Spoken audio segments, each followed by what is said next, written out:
बोलो भारत माता की, बोलो भारत माता की।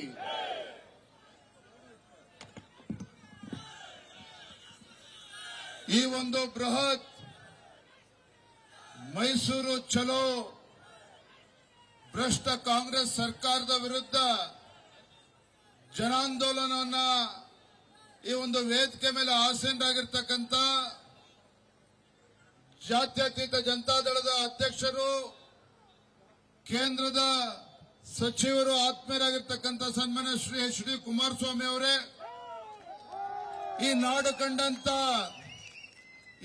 ಕಂಡಂತ ಅಪ್ರತಿಮ ಹೋರಾಟಗಾರರು, ರೈತ ನಾಯಕರು, ಮಾಜಿ ಮುಖ್ಯಮಂತ್ರಿಗಳಾಗಿರ್ತಕ್ಕಂಥ ಸನ್ಮಾನ್ಯ ಬಿ.ಎಸ್. ಯಡಿಯೂರಪ್ಪನವರೇ, ವಿಪಕ್ಷ ನಾಯಕರಾಗಿರ್ತಕ್ಕಂಥ ಆರ್ ಅಶೋಕ್ ರವರೇ, ಛಲವಾದಿ ನಾರಾಯಣ ಸ್ವಾಮಿ ಅವರೇ, ಸುರೇಶ್ ಬಾಬು ಅವರೇ, ವೇದಿಕೆ ಮೇಲೆ ಸಾಕಷ್ಟು ಸಮಯ ಆಗಿದೆ, ದಯವಿಟ್ಟು ಯಾರು ಕೂಡ ಅನ್ಯತಾ ಭಾವಿಸಬೇಡಿ. ವೇದಿಕೆ ಮೇಲೆ ಆಸೀನರಾಗಿರ್ತಕ್ಕಂಥ ಬಿಜೆಪಿ ಜೆಡಿಎಸ್ ಪಕ್ಷದ ಎಲ್ಲ ಹಿರಿಯ ಮುಖಂಡರೇ, ವೇದಿಕೆ ಮುಂಭಾಗದಲ್ಲಿ ಆಸೀನರಾಗಿರ್ತಕ್ಕಂಥ ಎರಡೂ ಪಕ್ಷದ ಕಾರ್ಯಕರ್ತ ಬಂಧುಗಳೇ, ಶ್ರದ್ಧೆಯ ತಾಯಂದಿರೇ, ಪತ್ರಿಕಾ ಹಾಗೂ ಮಾಧ್ಯಮದ ಸ್ನೇಹಿತರೆ, ಬಂಧುಗಳೇ, ನಮ್ಮ ಈ ಪಾದಯಾತ್ರೆ ಭ್ರಷ್ಟ ಕಾಂಗ್ರೆಸ್ ಸರ್ಕಾರವನ್ನ ಕಿತ್ತು ಒಗಿಬೇಕು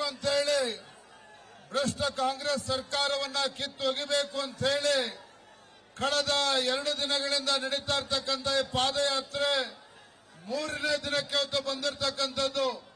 ನಾನು ಈ ಸಂದರ್ಭದಲ್ಲಿ ಹೇಳ್ತಕ್ಕಂಥದ್ದು ಇಷ್ಟೇನೆ, ನಮ್ಮ ಈ ಪಾದಯಾತ್ರೆ, ನಮ್ಮ ಈ ಹೋರಾಟ ಯಾವುದೇ ಅಧಿಕಾರಕ್ಕೆ ಬರಬೇಕು ಅನ್ನುವ ಕಾರಣದಿಂದಲ್ಲ. ನಮ್ಮ ಈ ಹೋರಾಟ ಈ ರಾಜ್ಯದಲ್ಲಿ ಒಂದು ವಚನಭ್ರಷ್ಟ ಕಾಂಗ್ರೆಸ್ ಸರ್ಕಾರ ಏನಿದೆ, ಇವತ್ತು ಪರಿಷ್ಠ ಜಾತಿ ಪರಿಷ್ಠ ಪಂಗಡಗಳ ಅಭಿವೃದ್ಧಿಗೆ ಮೀಸಲಿಟ್ಟಿರ್ತಕ್ಕಂಥ ಹಣವನ್ನ ಲೂಟಿ ಮಾಡಿ, ಮೀಸಲಿಟ್ಟಿರ್ತಕ್ಕಂಥ ಹಣವನ್ನ ಲೂಟಿ ಮಾಡಿ ಯಾವ ಅಹಿಂದ ಹೆಸರು ಹೇಳ್ಕೊಂಡು ಅಧಿಕಾರಕ್ಕೆ ಬಂದಿರತಕ್ಕಂಥ ಸಿದ್ದರಾಮಯ್ಯ ನೇತೃತ್ವದ ಕಾಂಗ್ರೆಸ್ ಸರ್ಕಾರ ಆಗಲು ಧೋರಣೆಯನ್ನ ಮಾಡ್ತಾ ಇದೆ. ಇಂಥ ಭ್ರಷ್ಟ ಮುಖ್ಯಮಂತ್ರಿಗಳನ್ನ ಅಧಿಕಾರದಿಂದ ಇಳಿಸಬೇಕು.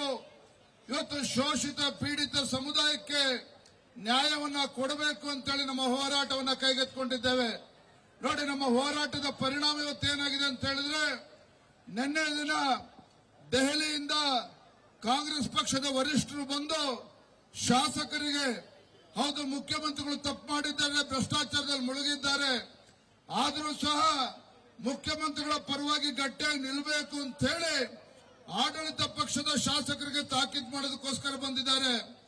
ಮೊನ್ನೆ ದಿನ ಇವತ್ತು ಯಾದಗಿರಿನಲ್ಲಿ ಒಬ್ಬ ಪೊಲೀಸ್ ಸಬ್ ಇನ್ಸ್ಪೆಕ್ಟರ್, ಒಬ್ಬ ದಲಿತ ಕುಟುಂಬಕ್ಕೆ ಸೇರಿರ್ತಕ್ಕಂಥ ಅಧಿಕಾರಿ ಆಡಳಿತ ಪಕ್ಷದ ಶಾಸಕನಿಗೆ ಹಣ ಕೊಟ್ಟು 30 ಲಕ್ಷ ಕೊಟ್ಟರು ಕೂಡ ಅವನ ಕೆಲಸ ಮಾಡದೆ ಮೋಸ ಮಾಡಿದಂತ ಸಂದರ್ಭದಲ್ಲಿ ಆತ್ಮಹತ್ಯೆ ಮಾಡಿಕೊಂಡಿದ್ದಾರೆ. ಒಂದು ಕಡೆ ನೆರೆಯ ಪರಿಣಾಮ ಬಡವರು ಮನೆ ಕಳೆದುಕೊಂಡಿದ್ದಾರೆ. ಹಿಂದೆ ಯಡಿಯೂರಪ್ಪ ಮುಖ್ಯಮಂತ್ರಿಗಳಿದ್ದಾಗ ಬಡವರು ಮನೆಯನ್ನ ಕಳೆದುಕೊಂಡ್ರೆ ತತ್ಕ್ಷಣ 5 ಲಕ್ಷ ರೂಪಾಯಿಯನ್ನ ಕೊಡ್ತಾ ಇದ್ರು ಪರಿಹಾರವಾಗಿ.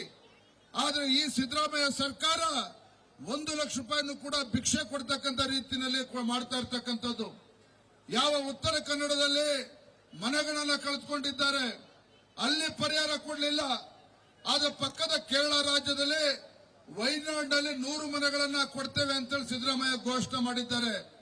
ಅಲ್ಲಿ ಮನೆಗಳು ಕೊಡ್ತಕ್ಕಂಥ ವಿರೋಧ ನಮ್ಮ ವಿರೋಧ ಇಲ್ಲ. ಆದ್ರೆ ಯಾವ ಮೈಸೂರಿನಲ್ಲಿ ಮುಖ್ಯಮಂತ್ರಿಗಳಿಗೆ ಸಿದ್ದರಾಮಯ್ಯನವರಿಗೆ ರಾಜಕೀಯ ಜನ್ಮ ಕೊಟ್ಟಿರ್ತಕ್ಕಂಥ ಮೈಸೂರಿನಲ್ಲಿ 1 ಲಕ್ಷಕ್ಕೂ ಹೆಚ್ಚು ಜನ ಅರ್ಜಿಯನ್ನ ಹಾಕಿದ್ದಾರೆ ನಿವೇಶನ ಬೇಕು ಅಂತ ಹೇಳಿ. ಅವರಿಗೆ ಇವತ್ತು ನಿವೇಶನ ಕೊಡೋದಕ್ಕೆ ಸಾಧ್ಯ ಆಗಲಿಲ್ಲ ಸಿದ್ದರಾಮಯ್ಯನವರಿಗೆ. ಇವತ್ತು ರಾಜ್ಯದ ಬಡವರ ಪಾಲಿಗೆ ಇವತ್ತು ನೋಡಿ ಯಾವ ರೀತಿ ಬೆಲೆ ಏರಿಕೆ ಆಗ್ತದೆ. ಕಾಂಗ್ರೆಸ್ ಸರ್ಕಾರ ಬಂದ ಮೇಲೆ ಯಾವ ರೀತಿ ಬೆಲೆ ಏರಿಕೆ ಆಗ್ತದೆ ಅಂತ ಹೇಳಿದ್ರೆ ಸಾಮಾನ್ಯ ಜನರು ಇವತ್ತು ಪರದಾಡ್ತಾ ಇದ್ದಾರೆ. ಇಂಥ ದುಷ್ಟ ಕಾಂಗ್ರೆಸ್ ಸರ್ಕಾರ, ಇಂಥ ಭ್ರಷ್ಟ ಕಾಂಗ್ರೆಸ್ ಸರ್ಕಾರ ಈ ನಾಡಿನ ಜನರ ಪಾಲಿಗೆ ಇವತ್ತು ಮರಣ ಶಾಸನವನ್ನ ಬರೀತಾ ಇರ್ತಕ್ಕಂಥ ಭ್ರಷ್ಟ ಕಾಂಗ್ರೆಸ್ ಸರ್ಕಾರ ಇವತ್ತು ಎಷ್ಟು ಬೇಗ ತೊಲಗ್ತದೋ ಅಷ್ಟು ಬೇಗ ರಾಜ್ಯದ ಜನತೆಗೆ ಒಳ್ಳೆಯದು. ಹಾಗಾಗಿ ಇಷ್ಟು ಮಾತ್ರ ಸಂದರ್ಭದಲ್ಲಿ ಹೇಳ್ತಾರೆ, ಸಾಕಷ್ಟು ಸಮಯ ಆಗಿದೆ. ಮಾನ್ಯ ಕುಮಾರಸ್ವಾಮಿ ಅವರು ಕೂಡ ಮಾತನಾಡೋರಿದ್ದಾರೆ.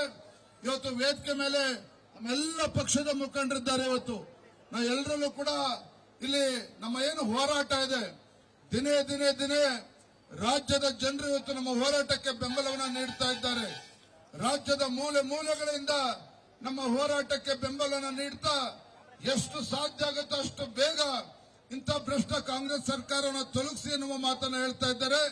ಹಾಗಾಗಿ ನಮ್ಮ ಹೋರಾಟ ಈ ನಾಡಿನ ಜನತೆ ಪರವಾಗಿರ್ತಕ್ಕಂಥ ಹೋರಾಟಕ್ಕೆ ತಮ್ಮೆಲ್ಲರ ಸಂಪೂರ್ಣ ಬೆಂಬಲ ಆಶೀರ್ವಾದ ಇರಲಿ ಅಂತ ಹೇಳ್ತಾ ತಮ್ಮೆಲ್ಲರೂ ಕೂಡ ಈ ಸಂದರ್ಭದಲ್ಲಿ ಒಂದಿಷ್ಟ ಕೊನೆಯದ ಒಂದು ಮಾತನ್ನು ಹೇಳ್ತೇನೆ.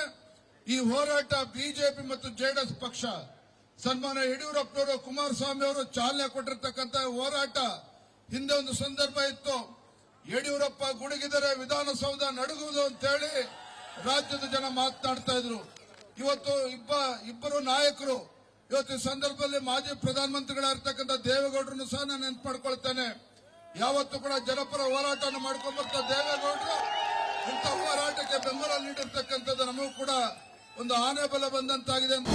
ಅನುಕ್ಷಣದ ಸುದ್ದಿಗಳಿಗಾಗಿ ವಿಸ್ತಾರ ನ್ಯೂಸ್ ಯೂಟ್ಯೂಬ್ ಚಾನೆಲ್ ಸಬ್ಸ್ಕ್ರೈಬ್ ಮಾಡಿ. ಹೊಸ ಸುದ್ದಿಗಳ ನೋಟಿಫಿಕೇಶನ್ಗಾಗಿ ಬೆಲ್ ಐಕಾನ್ ಕ್ಲಿಕ್ ಮಾಡಿ. ಲೇಟೆಸ್ಟ್ ಅಪ್ಡೇಟ್ಸ್ಗಾಗಿ www.vistaranews.com ವೆಬ್ಸೈಟ್ಗೆ ವಿಸಿಟ್ ಮಾಡಿ. ಅಂಗೈಯಲ್ಲೇ ಜಗತ್ತಿನ ಸುದ್ದಿ ತಿಳಿಯಲು ವಿಸ್ತಾರ ನ್ಯೂಸ್ ಕನ್ನಡ ಆಪ್ ಡೌನ್ಲೋಡ್ ಮಾಡಿ.